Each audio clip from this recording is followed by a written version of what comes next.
Well, howdy everybody. Welcome to the shop. As you can see, we've got this chuck all degreased and derusted. I soaked it in the diesel tank overnight and wiped her clean this morning, and I put it on the power wire wheel and took all that rust right off, and she's looking pretty decent. I'm going to hold this up and see if you can see that name right there. I just thought it was kind of a weird name. PUT in capital letters, small m, PUTm, dash M5ZD, number 60670 dash. If you watched the last video taking this apart, you remember that I stamped all these 1, 2, and 3. Well, once I got them cleaned up, in here on this surfaced edge is machined in the numbers, the 606 part number, and 1, 6062, and 6063. And so that was already done, and luckily I stamped them the same way they had them numbered, so nobody will get confused in the future. And they also had stamped these 6061, 2, and 3, which I never realized that these would have to be back in the exact same place, but I guess it would make sense, especially if you would ground the inside of this with a grinder attachment on your lathe to get it to run true. You'd want to keep putting them back in the same place, so that would make sense. But somebody in the past has also scribed in here with a little electronic scribe the numbers 1, 2, and 3. So anyway, there's all that. I'm ready to put it back together. About the only thing I really couldn't get clean was down inside the pocket head screws, but that's no big deal. So anyway, let's put this baby back together. I'm going to, I don't know if this is copacetic or not, or proper, but I'm going to give it a coat of Teflon grease to keep it from rusting up again on me, hopefully.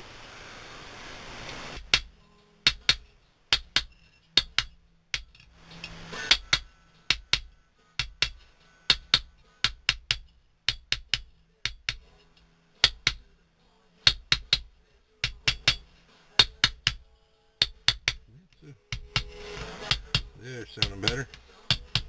That sounds good and solid now. It's just a second ago and filming it, and I left my radio on in the background, and YouTube doesn't allow background music unless you own the copyright to it, so I had to shut the radio off and start over. I've already got the spiral wheel inside there and the pinion gears, I guess you'd call them, in, but I haven't put the pins in those yet, so that's next. I've lubed up everything on the inside there real well with the Teflon grease to hopefully keep it from rusting up. As I've told you guys before, my shop is open air, so it doesn't I get a lot of humidity here in the Ozarks, and it will rust everything up real quick.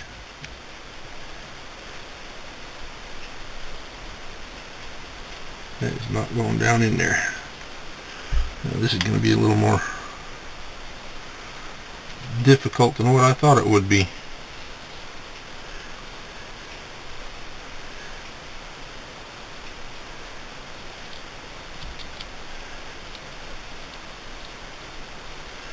I was in hopes those were just going to slip right into that groove, and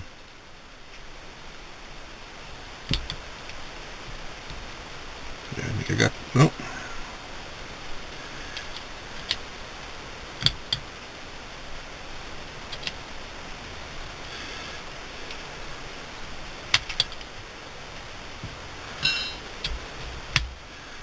Alright, well, this is going to prove a little more of a challenge than what I thought.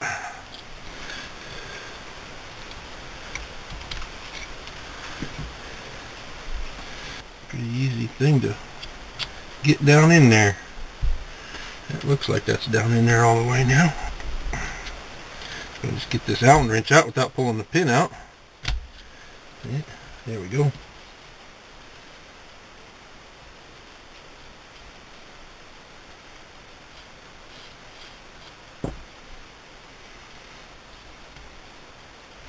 Alright, one down. Now let's see if that works. Oh yeah, nice and smooth. Sometimes you just got to play around with it till you get her going good.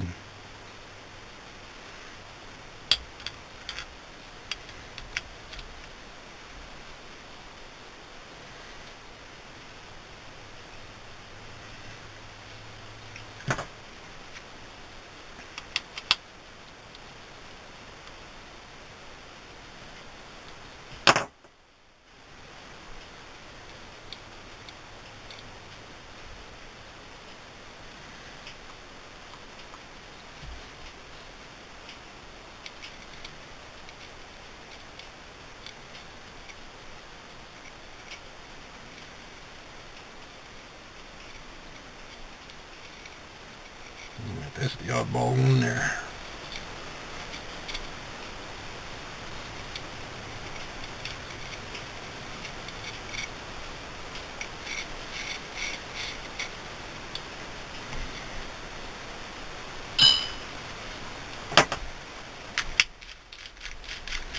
Two down, one to go. Sounds like a baseball game. And it's not even baseball season.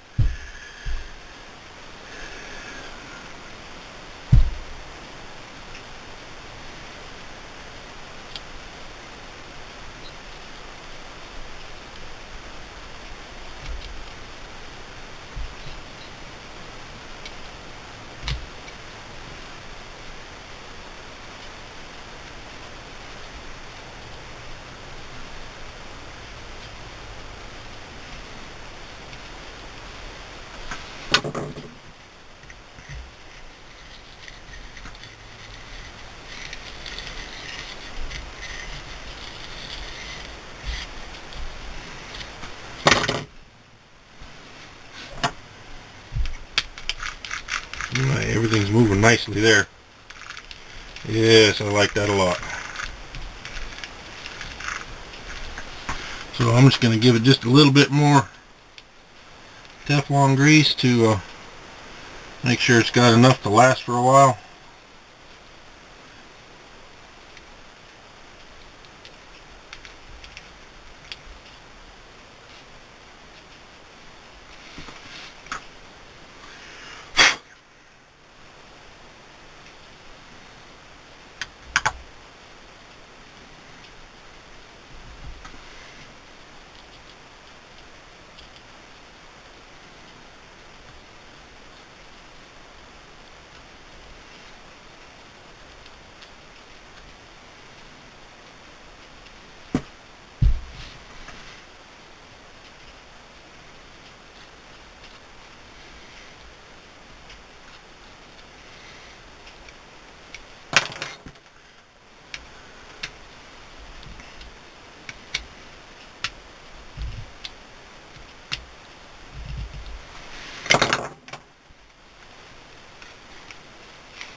Yes, I'll be liking that a lot. Alright, number one. This is the number one slot here. So I'm going to turn this wheel until the start thread is right there, and then I'm just going to back it off. There it is. And back it off just a little bit. And number one.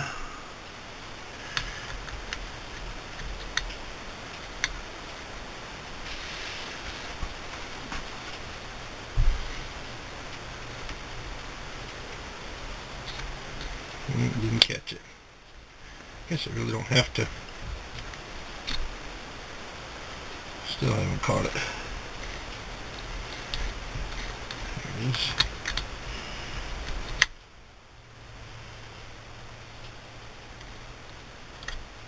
There it goes.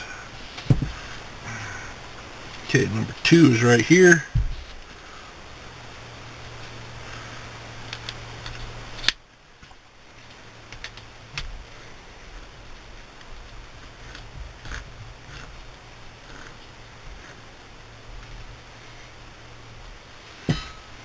Number three is right there, and I've got the starter thread. Now, I'm going to run into a challenge here. These first two teeth are broken off. So to try to get that to catch at the right spot is going to be rather difficult. It's probably just going to be something I'm just going to have to play around with. Maybe there'll be enough left there to grab and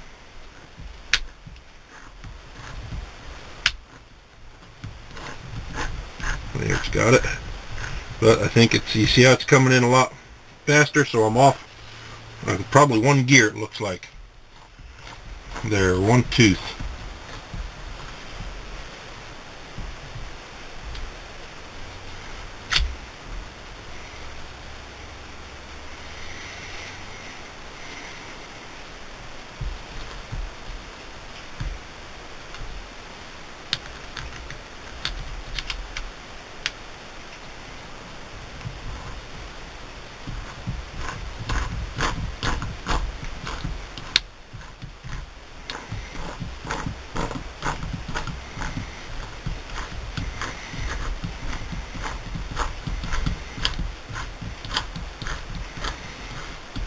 That looks pretty good. I got it lined up on the right tooth. That's good.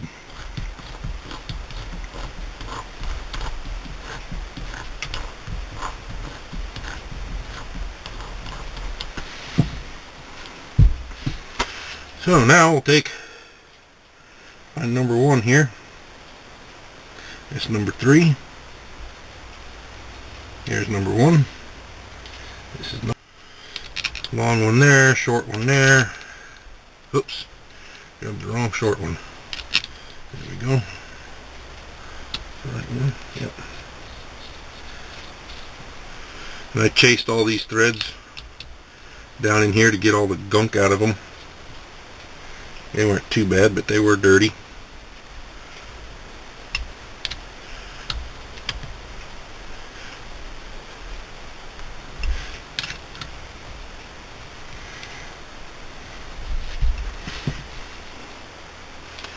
Alright, number 2. Number 2. Yeah, they've got them stamped down inside in this bottom here. I don't know if you can see it. 606, and then this way right in there is a number 2.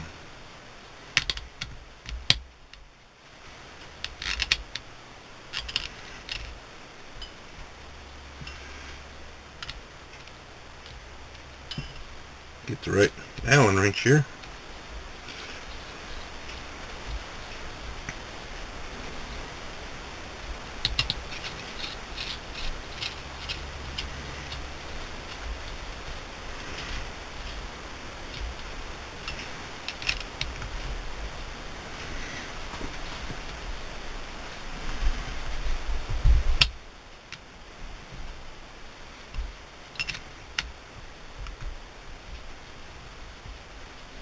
Now that I think about it, I probably should have given this down a wipe down these surfaces with a little bit of oil, tool oil, just to keep it from rusting up.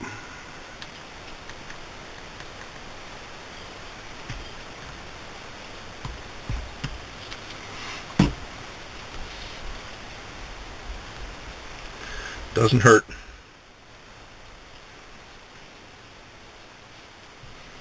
I'll take those other ones off and redo those.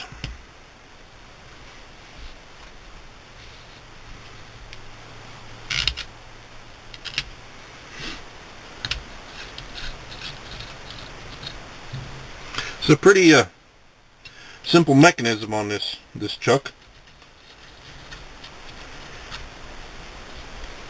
Very basic.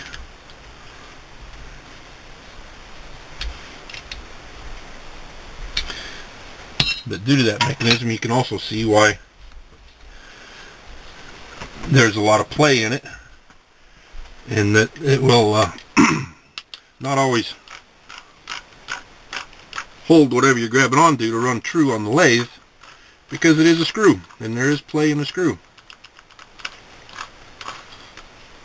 That looks good.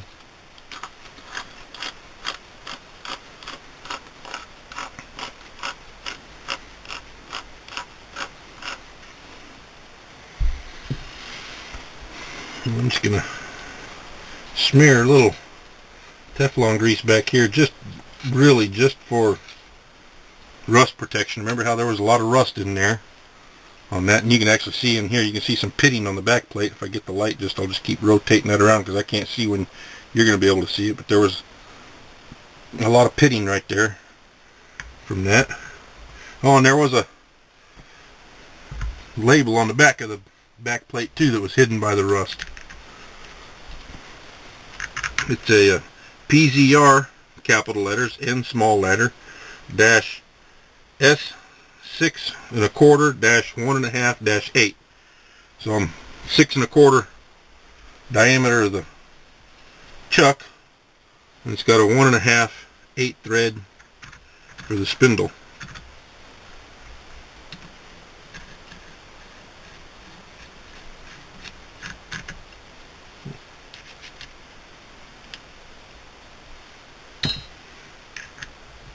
Oops, if I get the right dang Allen wrench.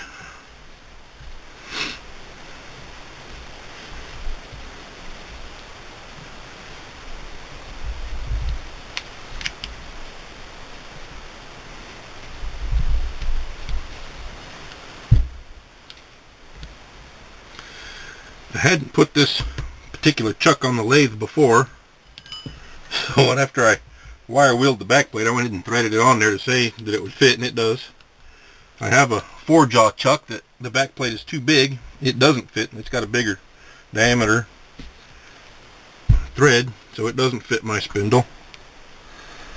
And so I wanted to check this one because there's another 3-jaw chuck that I've been using on the lathe, playing around with it a little bit. I don't remember those standing out like that, but I guess I did. That's pretty tight right there. Well, gents, there she is. All pretty like. I think now what I'll do is give her a good wipe down with an acetone rag, clean all the grease off it, and I'm going to give it a coat of varnish or two, spray on varnish, just as a rust prevention. Because of my open air shop and the humidity we get here in the summer, if I don't treat this, it'll be rusty next year. It might not even be till next year before it gets rusted up from the humidity around here. But I've tried keeping things oiled, and that humidity just gets under the oil. You know, water's heavier than oil, and so that doesn't really always work. Plus, I don't always come down to oil them because that almost becomes a daily chore almost, or every other day or so, but especially in the summertime.